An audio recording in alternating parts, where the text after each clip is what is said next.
Donc nous commençons par quelques minutes de méditation silencieuse, en gardant donc notre attention sur le corps, la posture, les sensations du corps, la respiration.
Donc nous visualisons les objets de refuge et nous prenons refuge en répétant 3 fois. Jusqu'à l'éveil, je prends refuge en le Bouddha, le Dharma et la communauté suprême, la Sangha. Jusqu'à l'éveil, je prends refuge en le Bouddha, le Dharma et la communauté suprême, la Sangha. Jusqu'à l'éveil, je prends refuge en le Bouddha, le Dharma et la communauté suprême, la Sangha.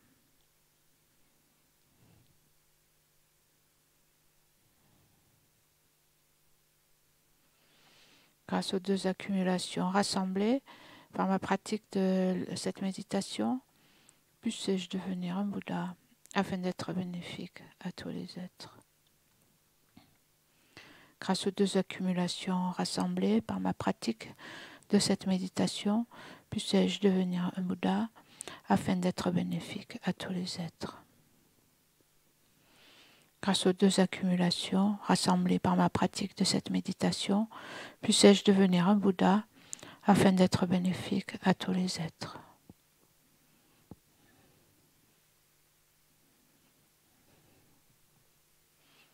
Essayez de vraiment mélanger votre esprit, faire en fait votre esprit, se manifester en votre esprit cette aspiration à aider tous les êtres, à éradiquer la souffrance de tous et les mener au bonheur qu'ils désirent.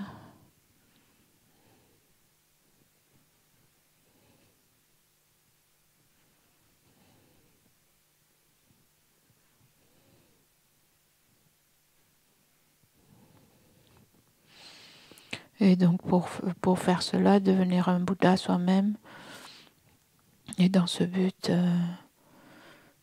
c'est dans ce but que nous faisons toutes ces activités, donc d'écouter les enseignements, de réfléchir, de méditer.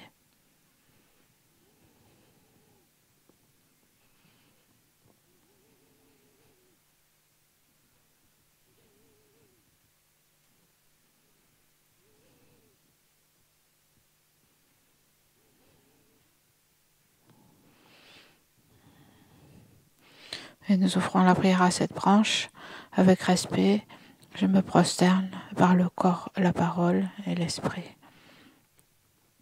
Je présente des myriades de toutes sortes d'offrandes réelles et imaginées. Je confesse toutes les actions négatives accumulées depuis des temps sans commencement.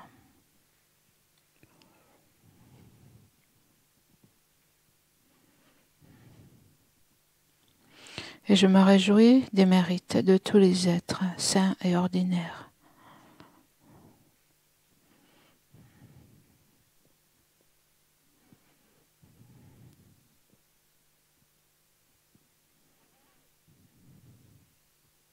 Ô maîtres et Bouddhas, demeurez, je vous prie, jusqu'à la fin du samsara et tournez la roue du dharma pour les êtres.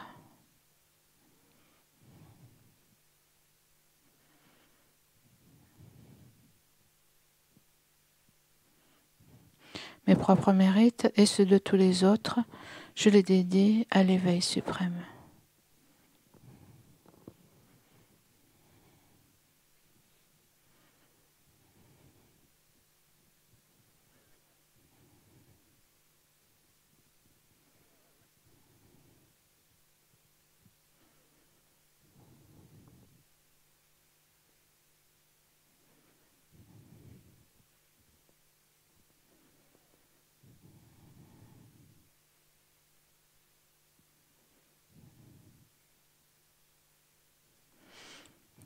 Cette terre, ointe d'encens, jonchée de fleurs, ornée du mont Méru, des 4 continents, du soleil et de la lune, je la visualise comme un champ de Bouddha et je l'offre. Puissent tous les êtres jouir de cette terre pure. Je prends refuge et me prosterne devant le Maître et les 3 joyaux précieux. Veuillez, je vous prie, bénir mon esprit. Je vous fais la requête de pacifier immédiatement toutes les conceptions erronées de la dévotion incorrecte envers le Maître jusqu'à la vue dualiste dans mon esprit et dans celui de tous les êtres mes mères. Je vous fais la requête de susciter dans mon esprit et celui de tous les êtres mes mères toutes les réalisations correctes de la dévotion au Maître jusqu'à l'éveil. Je vous fais la requête de pacifier tous les obstacles intérieurs et extérieurs qui entravent le développement de l'intégralité de la voie graduée vers l'éveil dans mon esprit et dans celui de tous les êtres mes mères. Je prends refuge et me prosterne devant le Maître et les 3 joyaux précieux. Veuillez, je vous prie, bénir mon esprit. Je vous fais la requête de pacifier immédiatement toutes les conceptions erronées de la dévotion incorrecte envers le Maître jusqu'à la vue dualiste dans mon esprit et dans celui de tous les êtres mes mères. Je vous fais la requête de susciter dans mon esprit et celui de tous les êtres mes mères toutes les réalisations correctes de la dévotion au Maître jusqu'à l'éveil. Je vous fais la requête de pacifier tous les obstacles intérieurs et extérieurs qui entravent le développement de l'intégralité de la voie graduée vers l'éveil dans mon esprit et dans celui de tous les êtres mes mères. Idam Guru Rana Mandala Kamniatayami. Précieux et glorieux Maître Racine, veuillez demeurer sur le lotus et le disque de lune au-dessus de ma tête. Dans votre grande bonté, veuillez me guider et m'accorder les réalisations de votre corps, de votre parole et de votre esprit. Veuillez me guider et m'accorder les réalisations de votre corps, de votre parole et de votre esprit. Vous êtes l'œil qui contemple l'immensité des enseignements, la porte d'accès suprême à la libération pour les êtres fortunés. À l'aide de vos moyens habiles, vous nous pacifiez avec amour. Ô Maître spirituel qui nous éclairez, je vous invoque. Puissais-je à aucun moment ne laisser surgir en moi la moindre vue fausse envers les actions du Maître glorieux. Puissais-je considérer toutes ces actions comme pures et avec cette dévotion, recevoir les bénédictions du Maître dans mon cœur.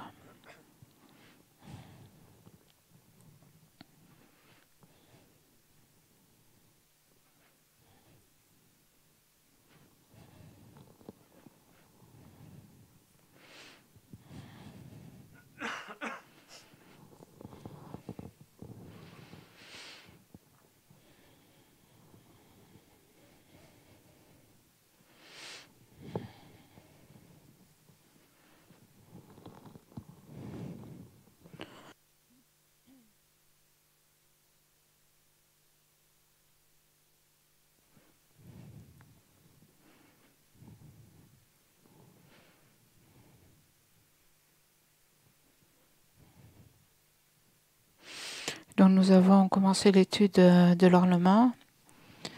Et donc ce matin, Geshe-la a expliqué les différents connaisseurs, les différentes réalisations. Et donc on a parlé aussi des connaisseurs de base. Et quand on parle des bases, en fait, on parle de tous les phénomènes. Et on peut en fait évoquer tous les phénomènes sous différentes catégories. Par exemple, quand on parle des bases, on parle des agrégats. Quand on parle des bases, on parle aussi des 4 nobles vérités. En fait, tous les phénomènes sont inclus dans ces catégories.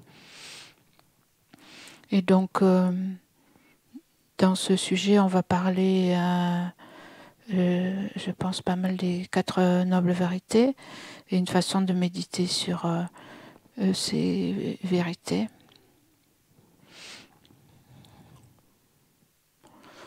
Donc, la vérité de la souffrance, de l'origine, de la cessation, de le chemin.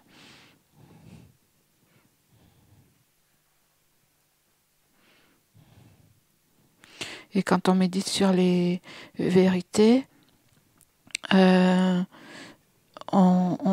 médite en fonction de leurs caractéristiques. Et pour chaque vérité, il y a 4 caractéristiques. Et donc si nous méditons sur la vérité de la souffrance, on va parler des 4 caractéristiques de la vérité de la souffrance. L'impermanence, la souffrance, le non-soi et la vacuité.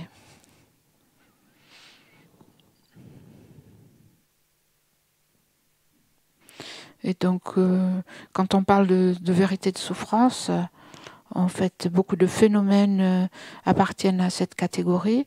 Mais lorsqu'on médite, le plus utile, en fait, c'est d'utiliser nos propres agrégats comme objet de méditation sur la vérité de la souffrance.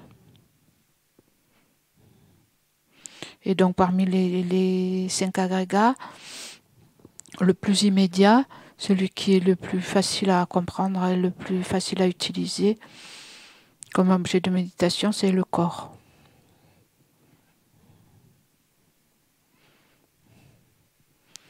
Alors que les facteurs mentaux et la conscience sont quelque chose de plus subtil, le corps c'est quelque chose qui est plus facile à utiliser. Et donc nous pouvons méditer, je vous propose de méditer sur la vérité de la souffrance à partir du corps, de voir, réfléchir d'abord à l'impermanence.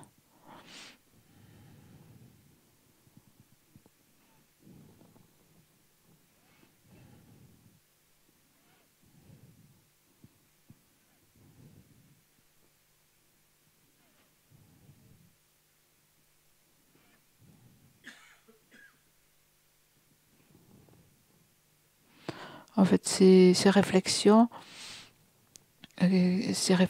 sur les caractéristiques des 4 vérités, elles sont faites pour s'opposer à des vues erronées que nous avons, comme par exemple la vue de la permanence. Donc, il se peut que nous voyons ces agrégats contaminés, particulièrement ce corps contaminé. Ça veut dire ce corps, c'est un résultat de de cause, c'est un résultat en fait de cause et de condition, c'est un résultat du karma et de l'ignorance et du karma.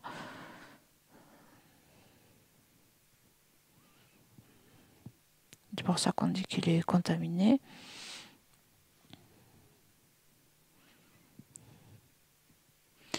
Et il se peut que ce soit le corps ou que ce soit notre esprit, mais aussi d'ailleurs, euh, euh, que nous considérions cela comme permanent. Et nous ne voyons pas à quel point ce corps, par exemple, est complètement instable.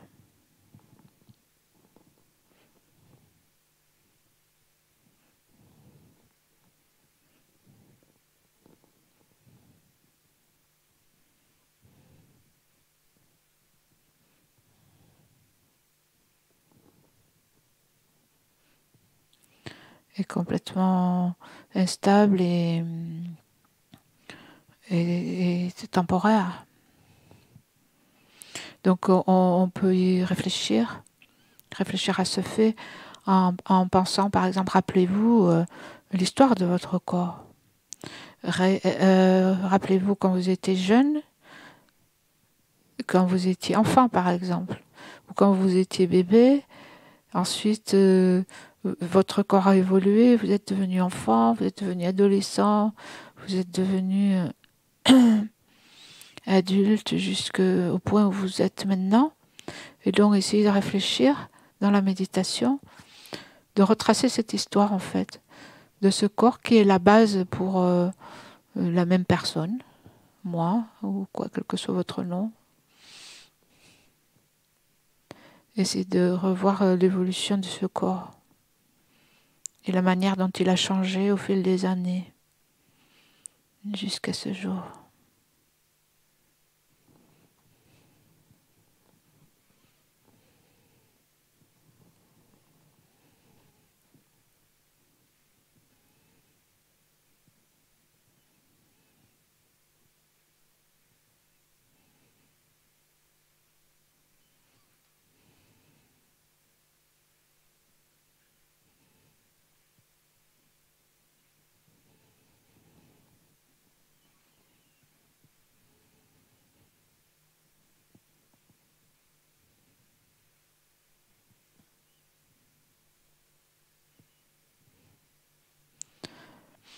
Peut-être vous avez des souvenirs, vous avez vu des photos de vous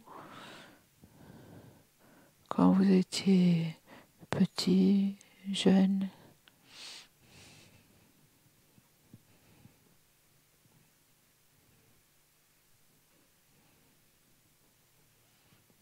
Et donc suivez l'évolution de ce corps.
Et donc ensuite, donc aller plus loin et imaginer ce qui va suivre en fait. La transformation de votre corps avec le processus de vieillissement qui se poursuit. Et imaginez si vous y arrivez, avoir 80, 90 ans.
Est-ce que vous arrivez à la conclusion? Est-ce que vous êtes convaincu que votre corps change d'instant en instant et qu'il est impermanent?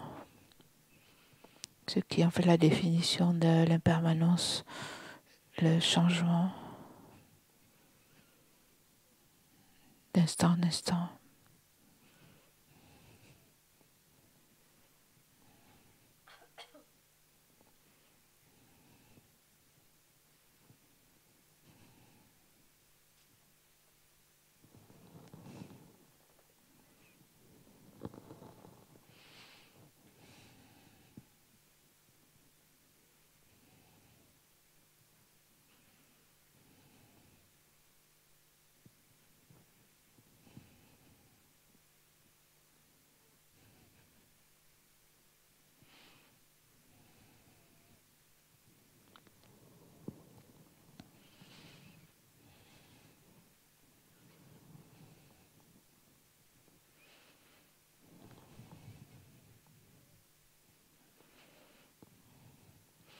Ensuite, il y a la nature de souffrance,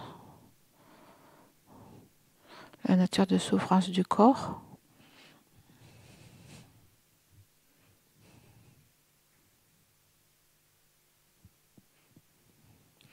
Donc quand nous sommes en bonne santé, nous ne sommes pas conscients de la nature de souffrance de notre corps. On se sent en pleine capacité.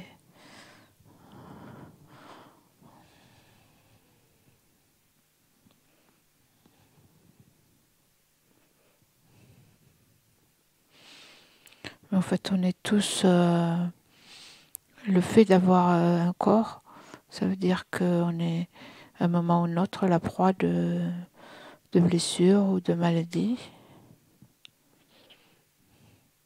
Essayez de vous souvenir des moments où vous avez été malade ou blessé. Essayez de vous concentrer sur la souffrance physique dont vous avez fait l'expérience, les aspects désagréables de la situation quand vous n'êtes pas bien.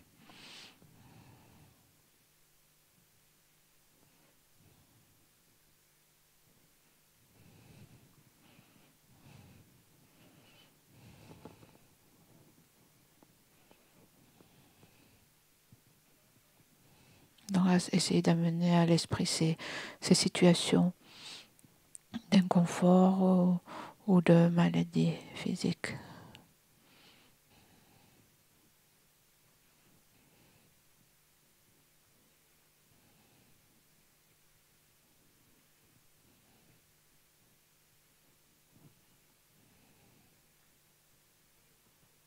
Et de retracer dans votre esprit cette expérience.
En fait, on peut dire que par nature,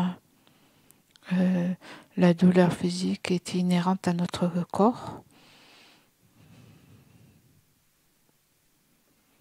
dans le sens où si même en restant, sans être malade, mais si on reste assis, par exemple, ou dans une certaine posture, ou assis comme nous sommes un certain temps,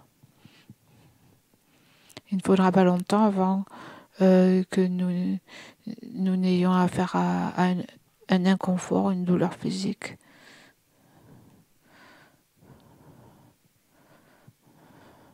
Ou c'est peut-être déjà le cas.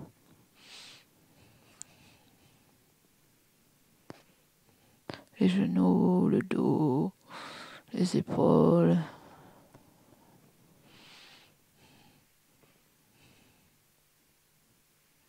Et donc ce sont des douleurs dont personne n'est à l'abri.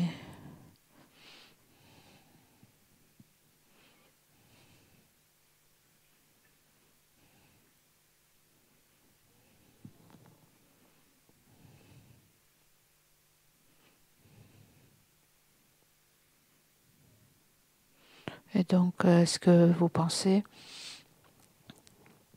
en suivant cette réflexion, que le corps est par nature souffrance?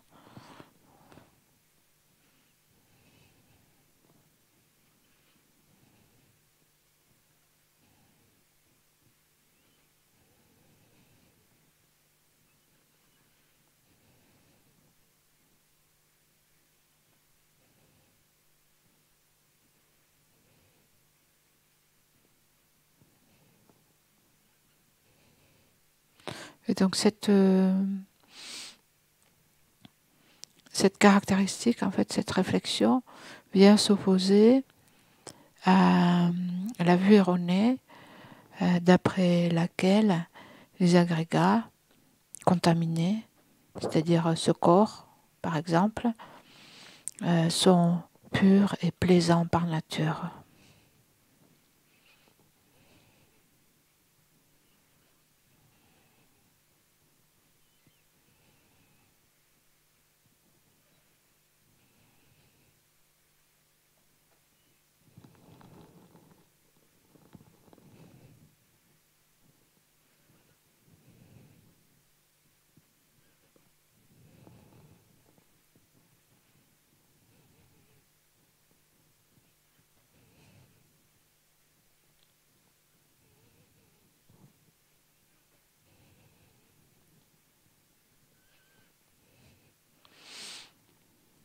Et dans les dernières caractéristiques de la vérité de la souffrance, c'est le non-soi, la vacuité, donc le corps est vide et sans soi. Et donc même si nous n'avons pas le temps aujourd'hui de détailler cette méditation, donc comme tous les autres, comme tout ce qui existe, ce corps en fait, qui est de nature impermanente, qui est de nature de la souffrance.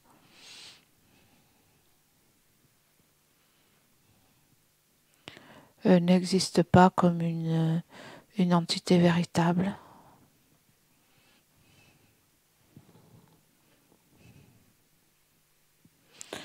concrète, indépendante.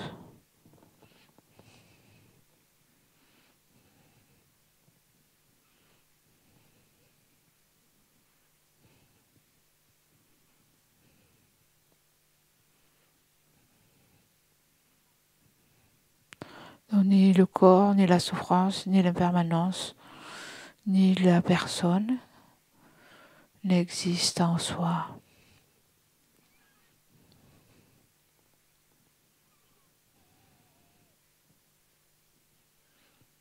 C'est-à-dire n'existe véritablement.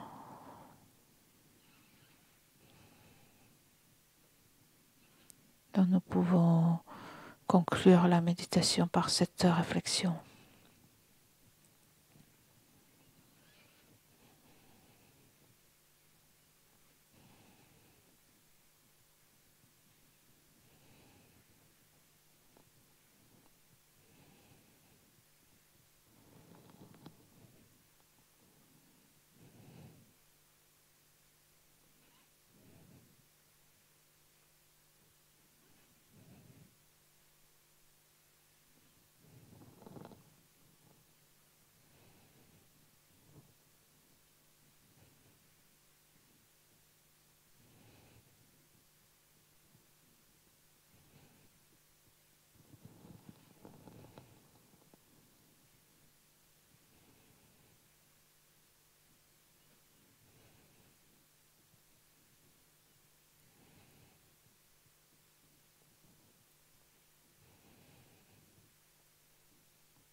Et donc nous, nous dédions l'énergie positive de cette méditation.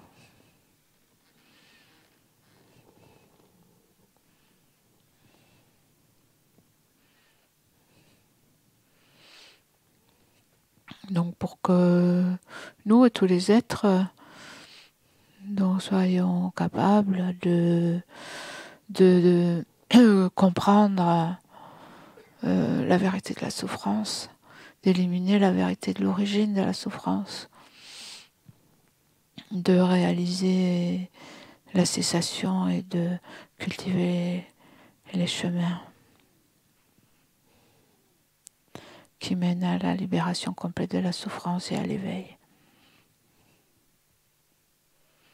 Et donc que nous puissions tous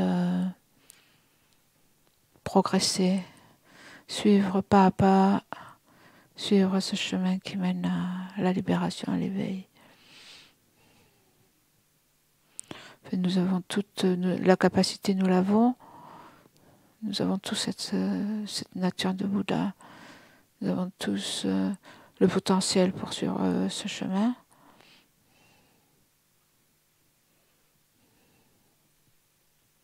Et donc, il dépend de nous de faire les efforts, d'avoir la persévérance. Et donc de tirer profit de toutes ces bonnes conditions que nous avons.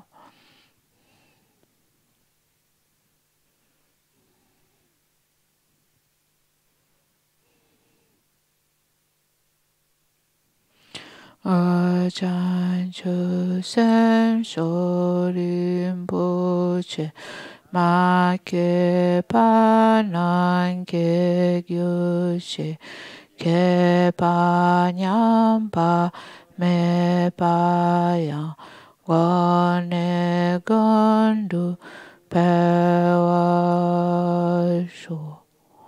Toni Tawarimboche Make Panan Kegyoshe Kepanyampa Me Payang Gone Gondu Pewasho.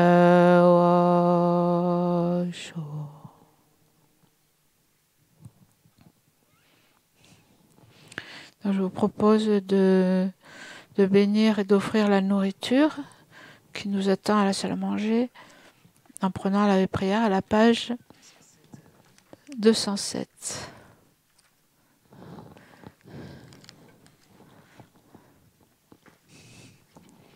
Du livre doré si vous l'avez sous la main.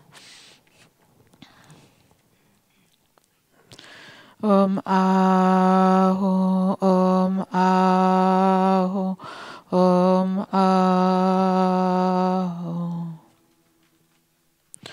Alama Sangye Lama Chöde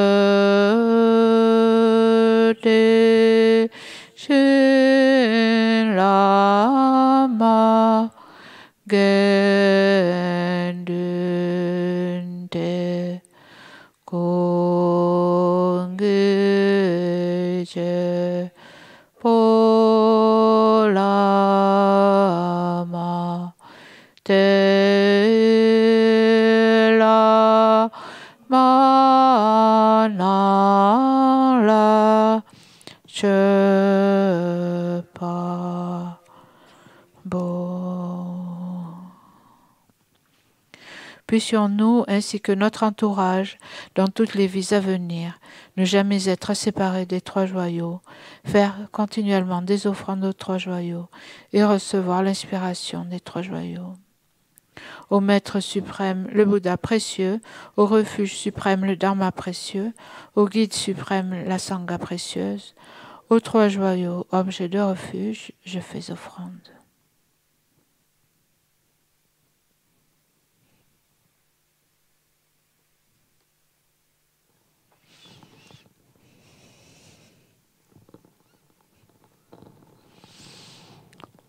Et bon appétit.